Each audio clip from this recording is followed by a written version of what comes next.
Hello students, welcome to eChem. I know you all are doing well. At this time, online education being the new form of tutorial. So subscribe our channel and press the bell icon. Let's begin. Today we start with factors affecting rate of reaction মানে বিক্রিয়ার হার নিয়ন্ত্রণকারী বিষয়গুলো কি সেই সম্পর্কে আজকে আমরা discuss করব। এই টপিকটাকে ভালো করে বোঝার জন্য ভিডিওটা অবশ্যই শেষ পর্যন্ত দেখবে। First point, nature of reactant বা প্রোডাক্ট অর্থাৎ বিক্রিয়ক বা বিক্রিয়াজাত পদার্থের প্রকৃতি। আমি যদি বিক্রিয়ক বা বিক্রিয়াজাত পদার্থের মধ্যে সেগুলোকে আয়নিক কম্পাউন্ড ধরে নিই, বললাম যে রিঅ্যাক্ট্যান্টটা হচ্ছে একটা ionic compound like NaCl plus AgNO3। এরা দুজনেই হচ্ছে আয়নিক কম্পাউন্ড। এরা একে অপরের সাথে বিক্রিয়া করে উৎপন্ন করবে NaNO3 প্লাস AgCl। এই AgCl এর কিন্তু প্রেসিপিটেট করে যায়। এই NaCl বিক্রিয়া মাধ্যমে সবসময়তেই Na প্লাস এবং Cl মাইনাস আয়ন উৎপন্ন করে থাকে, Ag প্লাস আর NO3 মাইনাস আয়ন উৎপন্ন করে থাকে। এই আয়নগুলো কি হয় না একে অপরের সাথে খুব ইজিলি, ভীষণ তাড়াতাড়ি তারা একে অপরের সাথে রিয়াকশন করে ফেলতে পারে। যেহেতু তারা আয়নিক ফর্মে থাকে সেই জন্য তারা খুব সহজেই একে অপরের সাথে রিয়াকশন করে প্রোডাক্ট তৈরি করে দিতে পারে, ফলে তাদের রেট অফ রিয়াকশনটা কিন্তু অনেক হাই হয়। আচ্ছা, রেট অফ রিয়াকশন যদি তোমরা বুঝতে না পারো তাহলে রেট অফ রিয়াকশন সম্পর্কে আমি অলরেডি আগে একটা ভিডিও বানিয়েছি। এই ভিডিওটা দেখার জন্য তোমরা আমার চ্যানেলে গিয়ে ভিডিওটা দেখতে পারবে, অথবা আমি সেই ভিডিওটার লিঙ্কটা ডেসক্রিপশনে দিয়ে দেবো। তোমরা যারা বুঝতে পারছো না রেট অফ রিয়াকশনটা কি, তোমরা আগে ওই ভিডিওটা গিয়ে দেখো, তারপর এখানে এসো, তাহলে তোমরা সেটা বুঝতে পারবে। ওকে, এবার আমরা এখানে চলে আসি। 2 নম্বরে ধরে নিলাম যে আমি কম্পাউন্ডটাকে নিয়েছি কোনো একটা কোভ্যালেন্ট কম্পাউন্ড, কোভ্যালেন্ট কম্পাউন্ড যেমন রিয়াকশন ধরে নিলাম N2 প্লাস H2, সেখান থেকে তৈরি হয় আমরা জানি কি না অ্যামোনিয়া। ব্যালেন্স করলে হবে N2 প্লাস 3H2 থেকে 2 অ্যামোনিয়া। এখানে কি হয় আমরা জানি যে N2 মানে কি N ট্রিপল বন্ড আছে, H2 মানে H সিঙ্গেল বন্ড আছে, আবার অ্যামোনিয়া মানে তার মধ্যেও 3খানা সিঙ্গেল বন্ড আছে, প্রত্যেকটাই কোভ্যালেন্ট বন্ড।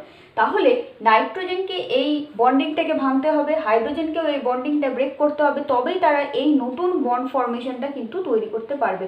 তাহলে বন্ড মেকিং বা বন্ড ব্রেকিং এইরকম ঘটনা যদি ঘটে তাহলে তার রেটটা ডেফিনেটলি কিছুটা হলেও তো কম হবে আয়নিক কম্পাউন্ডের রেসপেক্টে, কারণ আয়নিক কম্পাউন্ডের ক্ষেত্রে কোনো ধরনের কোনো বন্ড ব্রেকিং বা বন্ড মেকিং ছিল না, সেখানে ফ্রি আয়ন ছিল, তারা একে অপরের সাথে ইজিলি রিয়াকশন করতে পারছিল। কিন্তু কোভ্যালেন্ট কম্পাউন্ডের ক্ষেত্রে কি হচ্ছে না তাদেরকে একটা বন্ড ব্রেক করে গিয়ে অন্য বন্ড মেকিং করতে হচ্ছে, সেই জন্য তাদের ক্ষেত্রে কিন্তু টাইমটা অবশ্যই বেশি লাগবে। তাহলে নেচার অফ রিয়াক্ট্যান্ট বা প্রোডাক্টের উপরে কিন্তু আমাদের রেট অফ রিয়াকশনটা ডিপেন্ড করছে। আবার আমি যদি আরও একটা এক্সাম্পল দিয়ে বুঝিয়ে দিচ্ছি,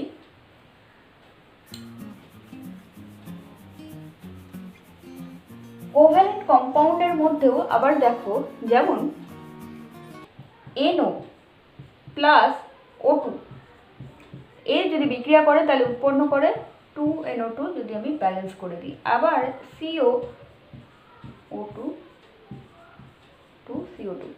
এই বিক্রিয়াটিতে কি হচ্ছে, দুটোই কিন্তু কোভ্যালেন্ট কম্পাউন্ড, কিন্তু কোভ্যালেন্ট কম্পাউন্ড হলে এই রিয়াকশনটা হয় ভীষণ ফাস্ট আর এই রিয়াকশনটা হয় স্লো। কেন?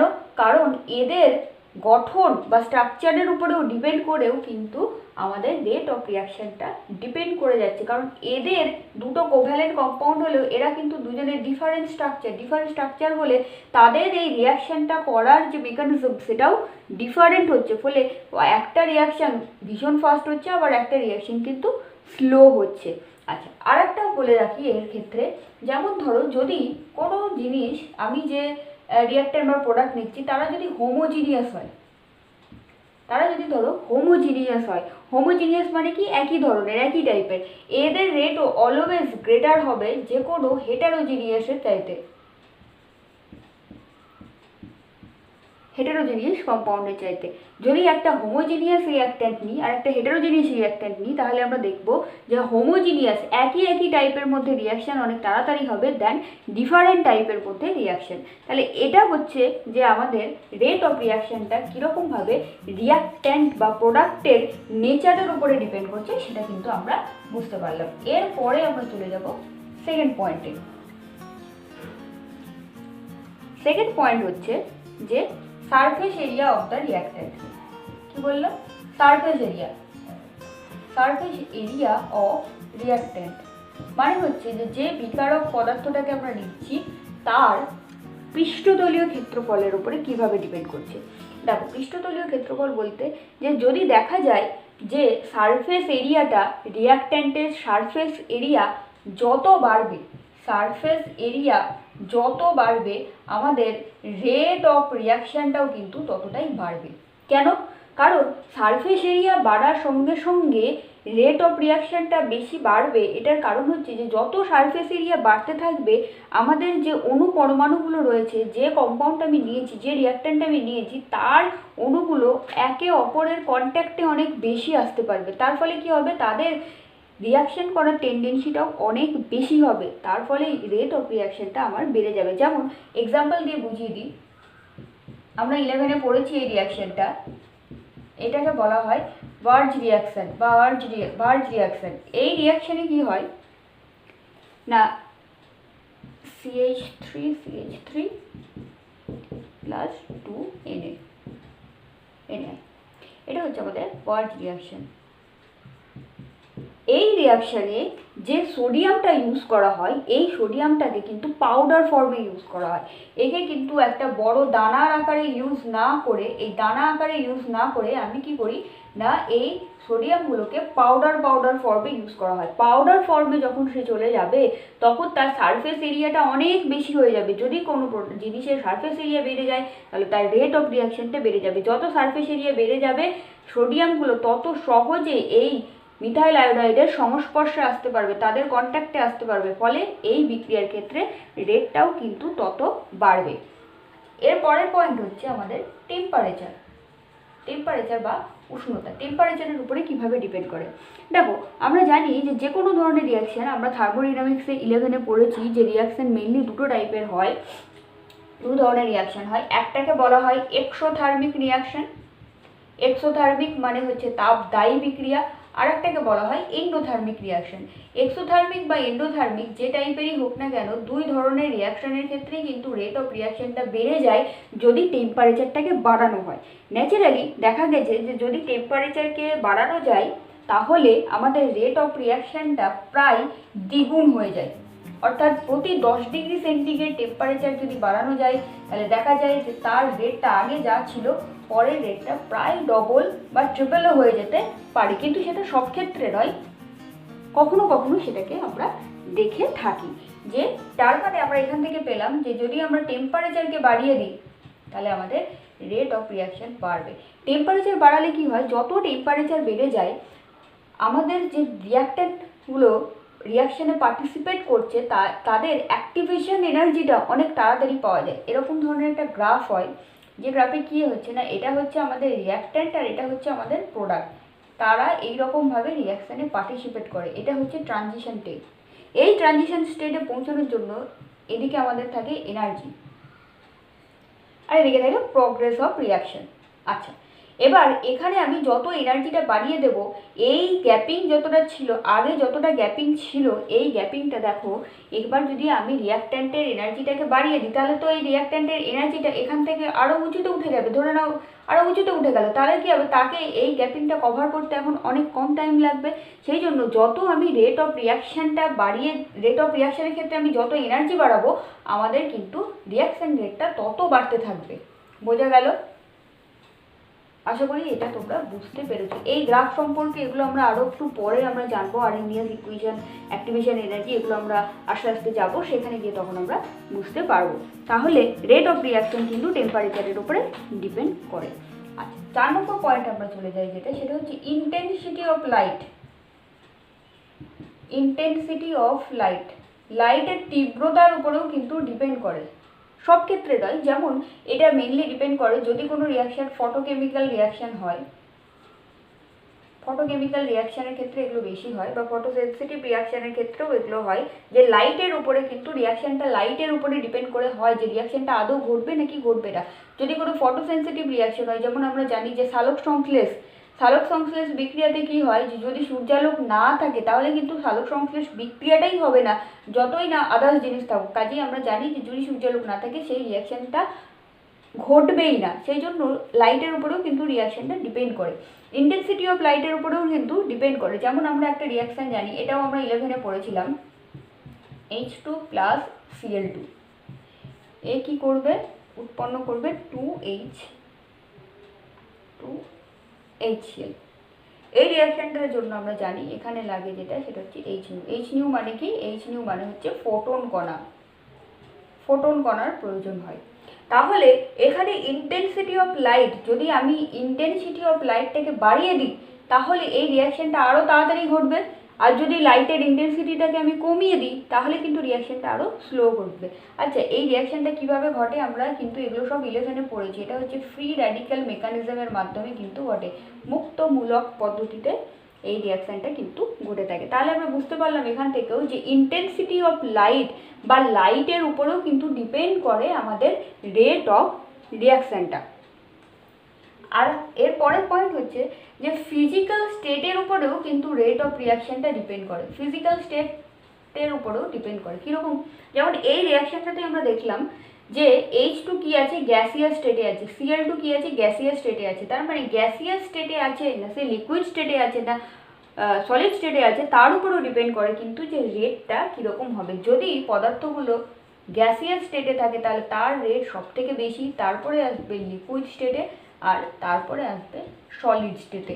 গ্যাসিয়াস স্টেটে কি হয় যে অণুগুলো অনেক বেশি ছড়িয়ে ছিটিয়ে থাকতে পারে, তার ফলে কি হয় তারা একে অপরের সাথে তাদের যে ইন্টারাকশানটা সেটাও তারা নিজেদের ইচ্ছের মতো এটার সাথে এটা, এটার সাথে এটা, বা এটার সাথে এটা, এরাও নিজেদের মধ্যে ইন্টারাকশানটা খুব ইজিলি করে ফেলতে পারে। তার জন্য কি হয় রেট অফ রিয়াকশানটা বাড়ে। লিকুইড স্টেটে কি হয় সেখানেও ইজিলি ছড়িয়ে থাকে কিন্তু তুলনামূলকভাবে অনেকটা কম, গ্যাসের মতো এতটা স্পেস পায় না। আর সলিড স্টেট মানে কি আমরা জানি যে সেখানে কণাগুলো পুরো রিজিড অবস্থায় থাকে, তারা কিন্তু কোনো স্পেস পায় না যে তারা ইজিলি কোথাও মুভ করতে পারবে। এরপরে আমরা চলে যাই যেটা, সেটা হচ্ছে ক্যাটালিস্ট।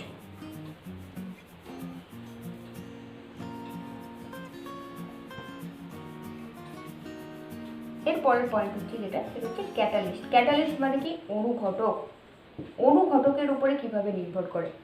ক্যাটালিস্ট অ্যাড করলে সাধারণত রেট অফ রিয়াকশানটা কিন্তু বাড়ে। একটা এক্সাম্পল দিয়ে আমরা বুঝে নিই।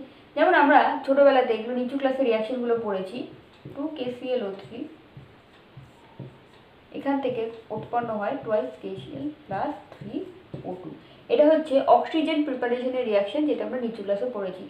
এর জন্য প্রায় টেম্পারেচার লেগে যায় 650 ডিগ্রি সেন্টিগ্রেড, 650, মানে প্রচুর হিউজ অ্যামাউন্টের টেম্পারেচার লাগে এই বিক্রিয়াটা ঘটানোর জন্য। এবার এত অ্যামাউন্টের এনার্জি দেওয়াটা সবসময় পসিবল হয়ে ওঠে না, সেই জন্য পরবর্তীকালে আমরা দেখেছি যে এখানে যদি আমি MnO2 অনুঘটক ইউজ করতে পারি, MnO2 হচ্ছে একটা অনুঘটক, এই ক্যাটালিস্টটাকে যদি আমি ইউজ করি তখন দেখা যায় টেম্পারেচারটা 650 থেকে কমে প্রায় 200-250-250-র কাছাকাছিতে চলে আসে। এই টেম্পারেচারে কিন্তু তখন বিক্রিয়াটা কমে যায়। তাহলে আমরা দেখতে পাচ্ছি যে আগে যতটা অ্যামাউন্টের টেম্পারেচার লাগছিল এখন অনেক কম অ্যামাউন্টের টেম্পারেচার লাগছে। তার মানে ক্যাটালিস্ট যদি অ্যাড করি তাহলে ক্যাটালিস্ট অ্যাডের ফলে কি হচ্ছে না, এর যে রেটটা সেই রেটটা কিন্তু আগের তুলনায় এখন অনেকটাই বেড়ে গেছে। এর ক্ষেত্রেও কি হয়, যেটা আমি একটু আগে একটা ছবি দেখাচ্ছিলাম যে এখানে থাকে রিয়াক্ট্যান্ট, এখানে থাকে প্রোডাক্ট, এই ধরনের একটা গ্রাফের মাধ্যমে রিয়াকশানটা হয়। এবার যখন আমি ক্যাটালিস্ট ইউজ করি তখন কি হয়, এই পাথটা যেভাবে ঘটছে পদ্ধতিটা সেম থাকে, কি হয় শুধু পাথটা চেঞ্জ হয়, তখন সে এই পাথে না গিয়ে সে এই পাথে চলে যায়। তার ফলে কি তাকে এই এত বড় উঁচু পাহাড়টা টপকাতে হচ্ছে না, সে কী করছে মাঝখান থেকে একটা ছোট রাস্তা দিয়ে চলে গেল, তার জন্যই এবার এই এনার্জিটা অনেক কম লাগছে। তাহলে এটাই হচ্ছে একটা ক্যাটালিস্টের ভূমিকা যখন আমরা কোনো রিয়াকশান রেট বার করি। এর পরের পয়েন্ট হচ্ছে 7 নম্বর পয়েন্ট হচ্ছে আমাদের concentration of the reactant. Concentration of the reactant মানে হচ্ছে আমরা যে রিঅ্যাক্ট্যান্টটা ইউজ করছি তার গাঢ়ত্ব বিক্রিয়ক পদার্থের গাঢ়ত্বের উপরে ডিপেন্ড করছে। কীরকমভাবে? সাধারণত দেখা যায় যে রেট অফ রিঅ্যাকশনটা কনসেন্ট্রেশন বাড়ালে, যত কনসেন্ট্রেশন আমি বাড়াবো রেট অফ রিঅ্যাকশন কিন্তু আমাদের বাড়তে থাকে। যেমন একটা এক্সাম্পল বলি, ধরো তুমি একটা কাঠি নিয়েছো, একটা পাটকাঠি নিয়েছো, সেটাকে কি করছো, তুমি বাতাসে জ্বালাচ্ছ। ঠিক আছে, পাটকাঠি নিয়েছো, সেটাকে তুমি বাতাসে জ্বালিয়ে দিচ্ছ। বাতাসে জ্বালালে কি হবে, দেখা যাবে যে পাটকাঠিটা জ্বলছে। ঠিক আছে, এবার তুমি যখনই এই পাটকাঠিটাকে একটা অক্সিজেন পূর্ণ গ্যাস জারের ভেতরে তুমি এই পাটকাঠিটাকে যখন তুমি জ্বালাবে, তখন দেখবে যে কাঠিটা অত্যন্ত উজ্জ্বলভাবে জ্বলছে। কেন? কারণ অক্সিজেন পূর্ণ গ্যাস জার নিলে সেখানে অক্সিজেনের পরিমাণটা অনেক বেশি রয়েছে যতটা আমাদের বায়ুতে ছিল। বায়ুতে যখন ছিল, বাতাসে আমরা অক্সিজেনের সঙ্গে সঙ্গে আরও অনেক গ্যাস আছে, ফলে বাতাসে অক্সিজেনের পরিমাণটা অনেকটাই কম আছে।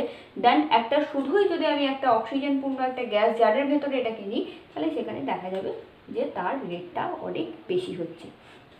তাহলে এই হলো আমাদের রেট অফ রিঅ্যাকশন। যে রেট অফ রিঅ্যাকশন ফ্যাক্টরস, বিভিন্ন ফ্যাক্টরসের উপরে কীভাবে ডিপেন্ড করে। আজকে আমরা টপিকটা এই পর্যন্তই রাখলাম। আশা করি ভিডিওটা দেখে তোমরা এগুলো বুঝতে পেরেছো।